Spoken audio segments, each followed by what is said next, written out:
السلام عليكم يا حبايبي، ربنا يبارك لي فيكم ويخليكم ليا ويسعد ايامكم ويجعل هذه الايام تمر ولا تضر. انا الحمد لله بخير بخير بخير طول ما انتم معايا، نفسكم معايا، وطول ما اهل الخير بعد ربنا سبحانه وتعالى يعني ماشيين على طريق واحد، ان شاء الله ان الله لن يضيعنا.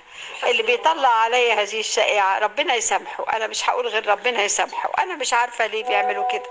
لكن عموما امكم عاملة بخير وبتحبكم قوي، وبحب كل حبايبي، وبحب اللي حتى اللي ما بيحبنيش بحبه، وربنا يكفيكم شر المرض جميعا. ماما عبلة الكحلاوي.